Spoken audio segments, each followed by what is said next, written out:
Was he trying to beat him? Like, it's the world's greatest hunter versus the world's greatest detective, or they work together? Eventually they come together to take on a common enemy, but for... Who is? I don't know. Who's the common enemy? I never made it that far down. That's loose in the city. Like, broke a store window. Yeah. One of those Central Park deer that, like, is kind of elusive and, like, causes havoc when they get out of there.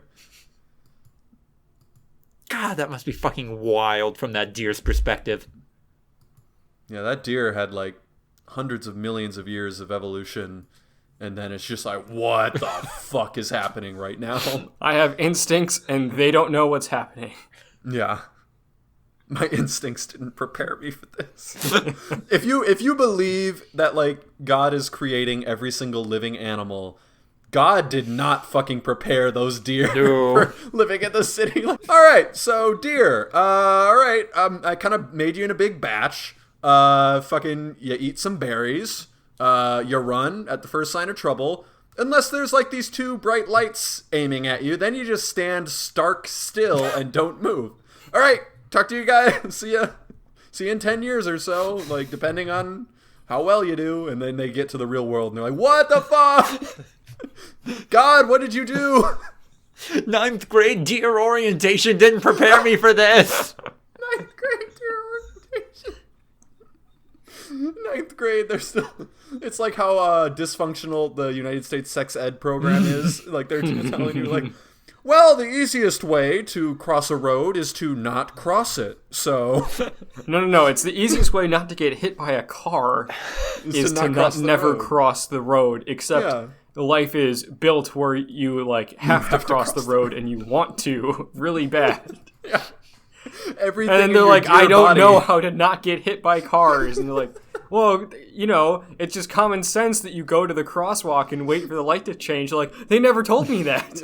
They just told me not to cross the road. I'm not prepared for this.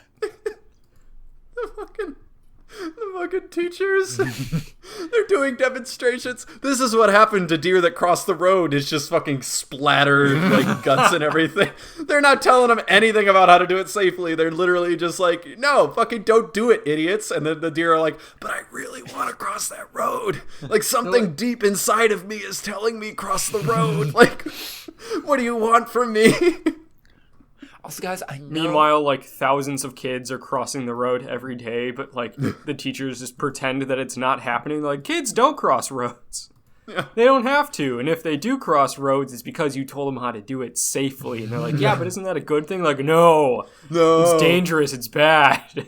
There's the one cool teacher that's handing out, like, reflective vests. But, like, that teacher gets fired and, like, banned because all the deer moms are freaking out. Like, they're telling him to cross roads. That's not okay. And the teacher's like, no, I don't want them to die if they do choose to cross a road, which they will. Like, if they die, that's what dear God wanted. Dear God. Wait, in my story, dear God was God. But no, do they have their own God? If they have deer schools, I think they got dear God. If they have Dear God, then Dear God has massively failed them. Like, Dear God needs to prepare. Dear God needed to fucking give them some sort of survival skills for the 21st century. Dear God has massively failed us. Also, guys, when it comes to actual sex, like, you know what? I know nobody wants to hear abstinence, but... we are literally overpopulated. There's a chronic wasting disease that's taking care of us because there are too many of us. Like, chill out. Don't have kids. Yeah.